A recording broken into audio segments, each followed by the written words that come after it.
Hey, this is going to be a quick one for Crypt of the Necrodancer. It is a game in early access right now, and I'm just recording this after I've already played it because I'm really bad at this game, and there's no way I can record and talk at the same time for it. I'll do even worse than normal, and you don't want to see that. That's bad. So, basically the way the game works, it is a sort of roguelike-esque game, only it's rhythm-based, as you can see. So everything moves to the beat, which is indicated by the heart at the bottom and the lines. You can go on the upbeat or the downbeat. The game accepts both as long as you do it consistently. This is the lobby. It's something that allows you to spend your diamonds, which allow you to get stronger through each run, which is something that modern roguelikes and roguelites are putting into their games. The diamonds you don't spend here are lost forever, so yeah, it allows you to unlock new items and spells and things like that for your actual dungeon run, and I'm going to show you one of those right now. There are also ways you can practice, change characters, and stuff like that. But, here we go. So here's my main run. Now, the way the game works for the most part is quite simple, and as you can see I'm already screwing up at the beginning of this, but it gets better, I swear. You and the enemies take turns on the beat, which means, unlike traditional roguelikes, even if you're standing still, the enemies still get turns on every beat. And the way that you actually master the game is to not only master the beat of each stage song, but to memorize your enemy's movement patterns. Every enemy has a different pattern. Those green slimes, for instance, don't move.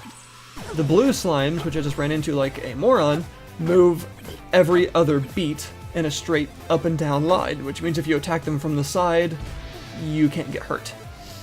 So there are shrines placed around the place. That one is called the Shrine of Peace. It gives you 2 extra heart containers and heals you to full, but replaces all of your equipment with what you started with, which is a basic shovel, basic dagger, and a bomb. But since that's all I had in the first place, I don't lose anything from activating it. So you can use the shovel to dig holes in the side of the areas, and there are different grades of shovel that allow you to dig different grades of dirt and things like that. The basics really are that simple, and every weapon has different characteristics. The dagger can only attack directly in front of you and does 1 heart of damage, and as you can see I found a broadsword there, which also does a heart of damage but attacks in the 3 lines in front of you almost in a T shape. This one gives me more gold, but as you can see each enemy has its own movement patterns. That ghost, for instance, is translucent and can't be hurt until you kind of move away from it. That was a boss, a mini-boss, a Minotaur. It charges, so if you just avoid its direct charge, you can hit it. Those skeletons move every other beat and will attack you. They move their arms up in the air when they're just about to move. The golden slimes move in a square of 4. You see the point. Everything kind of moves in a predictable pattern once you get a hold of it. But the difficulty in the game comes with actually making all of these decisions in very short periods of time, because you have to take all of this in and remember it all on the beat of a song, which makes things very challenging for someone like me who gets a little too excited sometimes and screws everything up. So I found a spell that would be incredibly useful there, and I'm bombing a wall to reveal a secret, which will allow me to buy yet another heart container and some delicious meat to heal myself.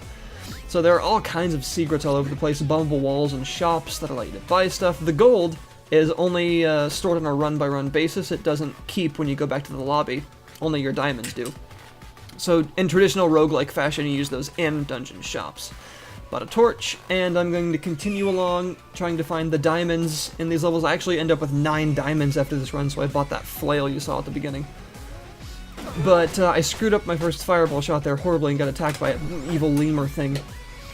But the basics of the game are on display here. This is how it goes. You essentially try your very bestest to not die while also not slowing down. You can slow down, but you'll lose your multiplier, and for an early player like me, it's often best to kind of sit still for a second and take everything in instead of continuously trying to think on your feet and move the whole time, which will get you killed very quickly.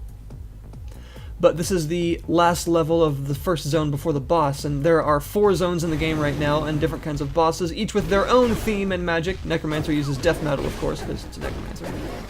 So I just destroyed the dragon boss on this floor right there. You have to avoid its breath attack, but that was the best I've ever done against the dragon. I just got kind of in the groove there and was able to avoid taking any further hits. The game is fast-paced, very fast-paced, and I think that's its main difference between normal roguelikes of today is that you can't take your time. You have to keep going on the beat, keep taking things in and thinking on your feet, that rhymed, and just kind of keep going as fast as you can and don't miss any beats. Those shrines are pretty crazy. One of them actually makes it to where it removes every 8th beat. It's called the Shrine of Rhythm, and instantly kills you if you miss a beat. So that's like super hard mode. Every shrine has positives and negatives, but there's a lot of content in this game already. There's a ton of items, a lot of enemy types, and 8 characters, I believe.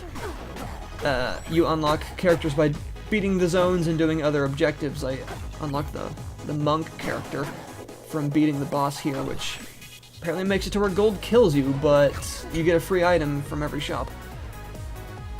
So this is just the basic character, Cadence, the sort of starting character.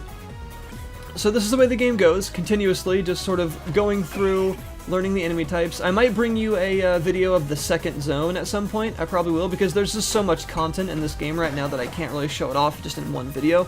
New zones have, of course, new enemy types, and the palette swaps of enemies don't necessarily do more damage, but they have more complex movement patterns, which actually makes them more interesting to fight. So here we go, boss level. As you can see, the beat is very fast, which means you don't have a lot of time to think about your movements, and you have to make them just snap decisions as fast as you can.